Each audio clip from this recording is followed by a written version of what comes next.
শুভ সকাল বন্ধুরা, আমি মানুষই তোমাদের সাথে নিয়ে চলে এসেছি আমার রান্নাঘরে।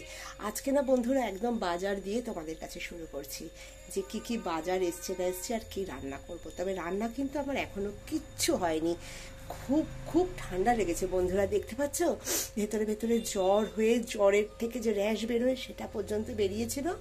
এখন অনেকটা ভালো আছি, তাছাড়া অনেকগুলো অসুবিধা শরীর খারাপের মধ্যে দিয়ে গেলাম ডাক্তার দেখানো। তো কাজকর্ম তো সংসারের বুঝতেই পারছো, বাদ থাকার উপায় নেই, কাজ তো করতেই হবে, তা না হলে খাবো কি? আর বাড়ির যারা রয়েছে সদস্য তাদেরও তো দেখাশোনা করতে হবে, তাই না বন্ধুরা? তো যাই হোক, সব কিছু নিয়ে চলতে হবে, জীবন তো থেমে থাকে না, এগোতেই হবে সব কিছুর মধ্যে দিয়ে, তাই না?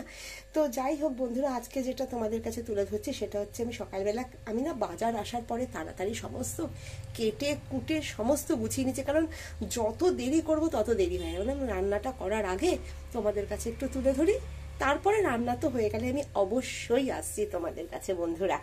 এই দেখো, যেটা এখানে তোমাদের কাছে আগে দেখাই, এই দেখো মাছের মধ্যে এখানে এসছে এই যে চিংড়ি মাছগুলো একটু বড় বড়ই এসছে, তরকারিতে দেবো কিন্তু এই চিংড়িটা, এটা কিন্তু রান্নার কিছু না।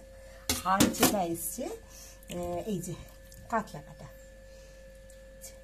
কাটা এসছে, এই মাছগুলো ভালো করে ধুয়েছি, এবার শুধু যেটা করতে হবে নুন হলুদ মাখাতে হবে, নুন হলুদ মাখিয়ে এগুলো এই করবো। আজ যা করেছি দেখো বন্ধুরা, এই দেখো এই যে ঝিঙে আলু, তোমাদের আমি কতটা দেখাতে পাচ্ছি আশা করি দেখতে পাচ্ছ তোমরা, ঝিঙে আলু এগুলো সমস্ত কেটেছি। এই তরকারিটা দিয়ে এই মাছটা করব, এই রুই মাছটা করব, পাতলা ঝোল একদম ঝিঙে আলু দিয়ে। আর এখানে যেটা করে নিয়েছি বন্ধুরা, এই দেখো বেগুন কেটে নিয়েছি, বেগুন ভাজা হবে চাক করে, এই যে বেগুন কেটে নিয়েছি। আর যেটা করে নিয়েছি দেখো বন্ধুরা, এগুলো সমস্ত তরকারি এখনো ধোয়া বাকি জানো বন্ধুরা, আমি ভাবলাম তোমাদের আগে দেখিয়ে নিই। পেঁয়াজ আর আদাটা কেটে নিয়েছি, পেঁয়াজ কুচি করে নিয়েছি, আদা কেটে নিয়েছি। আর এখানে যেটা করেছি সেটা হচ্ছে এই দেখো বন্ধুরা, মূলো কেটে নিয়েছি, কুমড়ো কেটে নিয়েছি, তোমাদের আশা করি দেখাতে পাচ্ছি, এই যে মূলো কুমড়ো, আর এর মধ্যে আলু আছে, আলু কেটে নিয়েছি, এই যে আলু কেটে নিয়েছি, কুমড়ো মূলো এই সমস্ত কিছু তরকারি কেটে নিয়েছি। এইগুলো দিয়ে একটা পাঁচমিশালি তরকারি করব। বেগুনটা ভেবেছিলাম দেবো, কিন্তু এত সুন্দর বেগুনটা না বন্ধুরা, ওটা ভাজার জন্যই কেটে ফেলেছি। আর এই যে এটা কেটেছি, এইটা দিয়ে এই চিংড়ি মাছটা দিয়ে করব, কুমড়ো দিয়ে আর এই মূলো দিয়ে এই চিংড়ি মাছ দিয়ে বানাবো। আর বেগুনটা তো ভাজার জন্য কেটেই নিয়েছি, যার জন্য এটা তো আর দিতে পারলাম না। এই তরকারিটা চিংড়ি মাছ দিয়ে করব, আর এতে দেবো আদা আর পাঁচফোড়ন, আদা বাটা পাঁচফোড়ন দিয়ে একটা চিংড়ি মাছ দিয়ে তরকারিটা হবে। আর মাছের ঝোল যেটা করব, এই যে তোমাদের দেখালাম ঝিঙে দিয়ে আলু দিয়ে, এই মাছের ঝোলটা করব কালো জিরে কাঁচা লঙ্কা পেঁয়াজ কুচি দিয়ে। আর এই তরকারিটা চিংড়ি মাছের তরকারিটা না বন্ধুরা, পাঁচফোড়নের সাথে একটু পেঁয়াজ কুচিও দেবো, ওই জন্য পেঁয়াজটা কেটে নিয়েছি। এই পর্যন্ত এখনো হয়েছে।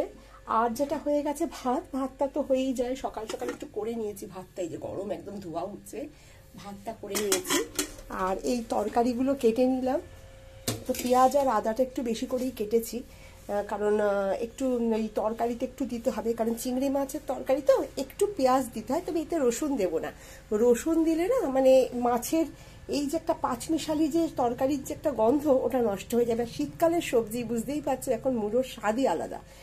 আর যাই হোক, এই অবধি এখন পরিকল্পনা আছে, চিংড়ি মাছ দিয়ে তরকারিটা হবে, মাছ ঝিঙে আলু দিয়ে ঝোল হবে, বেগুন ভাজা হবে, একটু ডাল তো করতেই হবে, ভাত আছে, এই অবধি। টিফিনে তো তরকারিটা হচ্ছে, ওটা ভাত পাতে টিফিনে রুটির সাথেও খাওয়া যাবে। এবার যা করছি বন্ধুরা আমি অবশ্যই নিয়ে আসি, তোমরা দেখতে থাকো আমার পরবর্তী ভিডিও। তোমরা সবাই ভালো থেকো, সুস্থ থেকো।